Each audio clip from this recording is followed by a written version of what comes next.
अगर आपने मेरे चैनल को अब तक सब्सक्राइब नहीं किया है तो इस लाल बटन को दबाकर सब्सक्राइब ज़रूर करें और बगल में इस बेल बटन को ज़रूर दबाएं जिससे कि आपको आगे आने वाले सारे वीडियोस का अपडेट मिलता रहेगा।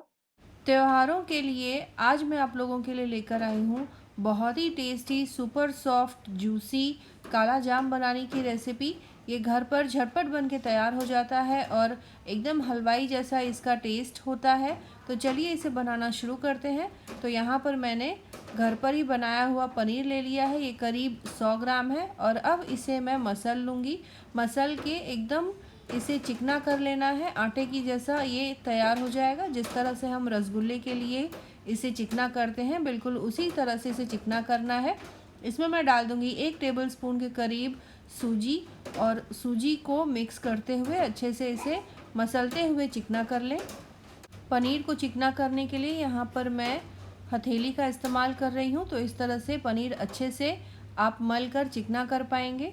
आप मार्केट से ख़रीदा हुआ पनीर भी यूज़ कर सकते हैं। घर पर भी पनीर आसानी से बनाया जा सकता है। इसकी रेसिपी मेरे चैनल पर है। तो इसे इस तरह से मलते हुए अच्छे से एकदम गूँथ कर आटे की तरह तैयार कर लेना है। अब यहाँ मैंने लिया है 250 ग्राम के बराबर मावा, एकदम नरम मावा है ये। इसे पनीर के साथ अच्छे से मिक्स कर लेना है। तो 250 ग्राम मावा के लिए मैंने 100 ग्राम पनीर लिया है और ले लिया है करीब 1/3 कप मैदा। इन सारी चीज़ों को अच्छे से मिक्स करके एकदम आटे की तरह गूँथ कर तैयार कर लें। इसमें मैं डाल दूँगी 1/4 छोटा चम्मच बेकिंग सोडा और 1/3 छोटा चम्मच बेकिंग पाउडर। बेकिंग सोडा से काला जाम जो है एकदम फूले फूले बनेंगे और बेकिंग पाउडर से सॉफ्ट और स्पंजी बनेंगे।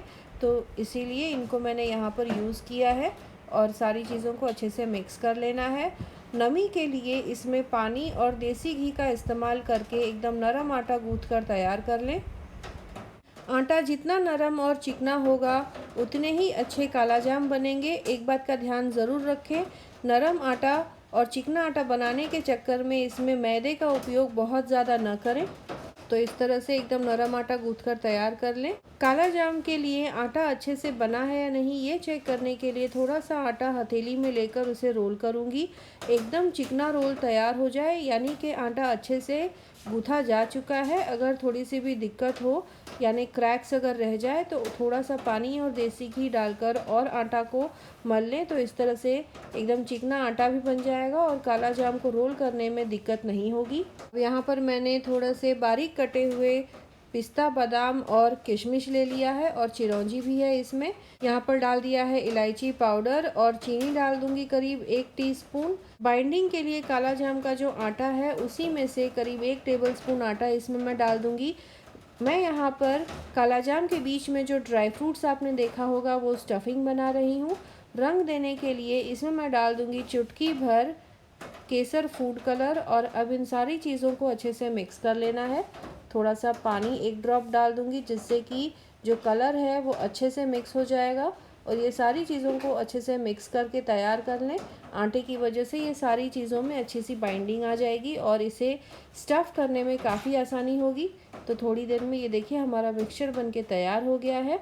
अब चलिए हम काला जाम बनाने की शुरुआत करते हैं। तो इस तरह से थोड़ा थोड़ा मिक्सचर इस तरह से लेना है आटे का और फिर चम्मच से ये थोड़ी सी स्टफिंग हम बीच में रखेंगे और किनारों से काला जाम के इस आटे को बीच में लेकर इसे सील करके इस तरह से हथेली से रोल करके एकदम चिकना तैयार कर लेना है। ध्यान रखें कि बिल्कुल भी इसमें क्रैक्स ना हो। इस तरह से सारे काला जाम बनाकर मैं तैयार कर लूँगी। काला जाम बनाते रहें और इनको गीले सूती कपड़े से ढक कर रखें। तो इस तरह से ये सूखेंगे नहीं, ऊपर जो है वो ड्राई नहीं होगा। काला जाम बनाने के लिए एक तरफ तेल गरम होने के लिए रख दिया है और दूसरी तरफ चीनी की चाशनी तैयार करूँगी। इतने आटे के लिए यहाँ पर मैंने ले लिया है करीब 750 ग्राम चीनी और इसमें डाल दूँगी पानी बराबर मात्रा में। थोड़े से केसर के धागे डाल दूँगी और इसके बाद इनको तब तक पकाना है जब तक कि चीनी पूरी तरह घुल न जाए और साथ ही साथ उसमें एक चिपचिपापन होना चाहिए। चीनी की चाशनी में तार नहीं बनने देनी है, बस हल्का सा चिपचिपापन आ जाए यानी कि चीनी की चाशनी बनके तैयार हो गई है। दूसरी तरफ तेल मीडियम हॉट हो जाए तो उसके बाद एकदम धीमे आंच पर जिस तरह से हम गुलाब जामुन फ्राई करते हैं उसी तरह से काला जाम फ्राई करके इनको चीनी की चाशनी में डालना है। काला जाम जो है थोड़ा सा ज़्यादा फ्राई किया जाता है, जिससे कि ऊपर की जो लेयर है थोड़ी हार्ड होती है और इसी से अच्छा फ्लेवर भी आता है काला जाम में, और साथ ही साथ खोए का बना हुआ काला जाम टेस्टी लगता भी है। और बीच में जो हमने ड्राई फ्रूट स्टफ़ किया है उससे और भी ज़्यादा टेस्ट आ जाता है काला जाम में।